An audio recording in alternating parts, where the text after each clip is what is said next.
वज़ीर-ए-आज़म को अमरीकी सदर की जानिब से गजा के लिए बोर्ड ऑफ पीस में शमूलियत की दावत मौसूल हुई है। तर्जुमान दफ्तर ख़ारजा के मुताबिक पाकिस्तान गजा में अमन व सलामती के लिए आलमी कोशिशों में भरपूर तौर पर शामिल रहेगा। गजा में देर पा अमन के क़याम के लिए बैनुल-अक़वामी ताउन नागुज़ीर है। वज़ीर-ए-आज़म को अमरीकी सदर की जानिब से गजा के लिए बोर्ड ऑफ पीस में शमूलियत की दावत मौसूल हुई। तर्जुमान दफ्तर ख़ारजा के मुताबिक पाकिस्तान गजा में अमन व सलामती के लिए आलमी कोशिशों में भरपूर तौर पर शामिल रहेगा। गजा में देर पा अमन के क़याम के लिए बैनुल-अक़वामी ताउन नागुज़ीर है।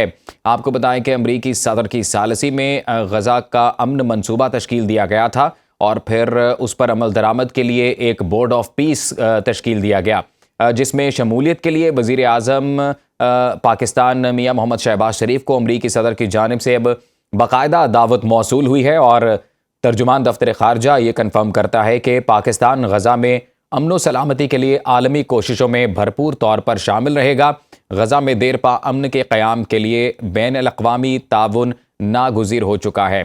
आपको ये बताते चलें कि 23 अक्टूबर 2023 में हमास जो है वो एक रेजिस्टेंस मूवमेंट चला रहा है। तब से इसराइल की जानिब से हमला किया गया था और फ़लस्तीनियों को जुल्म और बर्बरियत का निशाना बनाया गया। बड़ी तादाद में फ़लस्तीनी जो बुज़ुर्ग जवान ख़वातीन और बच्चे हैं उनको शहीद किया गया और बिल आखिर अमरीकी सदर की जानिब से एक पीस प्लान जो है उसको अनाउंस किया गया था, जिसके तहत जंगबंदी हुई और उसी के बाद बोर्ड ऑफ पीस जो है उसको भी अनाउंस किया गया था, ताकि जो अमल दरामद है पीस प्लान का उसको यकीनी बनाया जा सके। और अब अमरीकी सदर की जानिब से वज़ीर-ए-आज़म को बाकायदा शमूलियत की दावत मौसूल हुई है। इसी से मुतल्लिक मज़ीद तफ़सीलात जानते हैं। Deputy bureau chief Islamabad Ghazala Naureen हमारे साथ मौजूद हैं।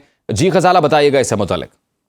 जी बिल्कुल, तर्जुमान दफ्तर ख़ारजा की जानिब से बयान जारी किया गया है, जिसमें उन्होंने कहा है कि वज़ीर-ए-आज़म को अमरीकी सदर डोनाल्ड ट्रंप की जानिब से गजा के लिए जो बोर्ड ऑफ पीस है उसमें शमूलियत की बाकायदा दावत मौसूल हुई है। तर्जुमान दफ्तर ख़ारजा ने कहा कि पाकिस्तान गजा में अमन व सलामती के लिए आलमी कोशिशों में भरपूर तौर पर शामिल रहेगा। पाकिस्तान फ़लस्तीन मसले के पायदार हल के लिए अक़वाम मुत्तहिदा की करारदादों के मुताबिक हिमायत जारी रखेगा। और तर्जुमान दफ्तर ख़ारजा ने कहा है कि गजा में देर पा अमन के क़याम के लिए बैनुल-अक़वामी ताउन नागुज़ीर है। अच्छा ग़ज़ाला, ये बोर्ड ऑफ पीस से मुतल्लिक क्या तफ़सीलात हैं आपके पास, ये भी बताइएगा। जी देखिए, ये अमरीकी सदर की जानिब से एक बोर्ड ऑफ पीस तश्कील दिया गया है, जिसके हवाले से ये वाज़ेह नहीं था कि पाकिस्तान उसमें शमूलियत अख्तियार कर रहा है या नहीं कर रहा। तो उसके बाद जब बाकायदा इस बोर्ड ऑफ पीस का ऐलान हो गया तो फिर तर्जुमान दफ्तर ख़ारजा से ये पूछा गया कि क्या पाकिस्तान बोर्ड ऑफ पीस में शमूलियत अख्तियार कर रहा है या नहीं कर रहा, और क्या पाकिस्तान को इस हवाले से कोई अमरीकी सदर की जानिब से कोई दावत मौसूल हुई है या नहीं। तो फिर तर्जुमान दफ्तर ख़ारजा ने इन मीडिया क्यूरीज के बाद जवाबन ये बताया है कि वज़ीर-ए-आज़म शहबाज शरीफ को की सदर की जानिब से गजा के लिए बोर्ड ऑफ पीस में शमूलियत की दावत मौसूल हुई है और पाकिस्तान गजा में अमन व सलामती के लिए जो आलमी कोशिशें हैं उनमें भरपूर तौर पर शामिल रहेगा। और ये भी कहा गया है तर्जुमान दफ्तर ख़ारजा की जानिब से कि गजा में देर पा अमन के क़याम के लिए जो बैनुल-अक़वामी ताउन है वो नागुज़ीर है और पाकिस्तान फ़लस्तीन मसले का जो एक पायदार हल है वो चाहता है, जो हमेशा से पाकिस्तान का मौक़िफ़ भी रहा है। और पाकिस्तान फ़लस्तीन मसले के पायदार हल के लिए अक़वाम मुत्तहिदा की करारदादों के मुताबिक हिमायत भी जारी रखेगा। तो ये तर्जुमान दफ्तर ख़ारजा की जानिब से आज इस हवाले से बयान जारी किया गया है।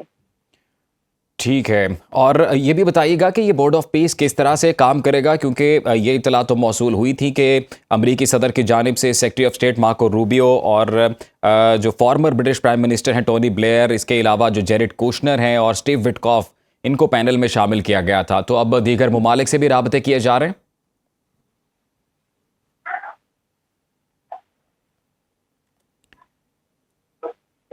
ग़ज़ाला, आप सुन पा रही हैं? वज़ीर-ए-आज़म को अमरीकी सदर की जानिब से गजा के लिए बोर्ड ऑफ पीस में शमूलियत की दावत मौसूल हुई है। तर्जुमान दफ्तर ख़ारजा के मुताबिक पाकिस्तान गजा में अमन व सलामती के लिए आलमी कोशिशों में भरपूर तौर पर शामिल रहेगा। गजा में देर पा अमन के क़याम के लिए बैनुल-अक़वामी ताउन नागुज़ीर है। इससे पहले आपको बताएं तो अमरीकी सदर चूँकि इस बोर्ड ऑफ पीस को चेयर कर रहे हैं, उनकी जानिब से अनाउंसमेंट की गई थी और उनकी जानिब से जिन नामों को कंफर्म किया गया उसमें secretary of state Marco Rubio, इसके अलावा फॉर्मर ब्रिटिश प्राइम मिनिस्टर हैं टोनी ब्लेयर اور جیرڈ کوشنر جو کہ داماد ہیں امریکی صدر کے، اور اسٹیو وٹکاف اس پینل میں شامل ہیں۔ اس کے علاوہ جو لیڈرشپ ہے ایجپٹ کی، ترکیے کی، ارجنٹینا کی اور کچھ دیگر ممالک بھی شامل ہیں، جنہیں امریکی صدر کی جانب سے درخواست کی گئی ہے کہ وہ بھی اس بورڈ کا حصہ بنیں۔ اور اب یہ اطلاعات آ رہی ہیں کہ وزیر اعظم پاکستان میاں شہباز شریف کو بھی امریکی صدر کی جانب سے غزہ کے لیے بورڈ آف پیس میں شمولیت کی دعوت موصول ہوئی ہے۔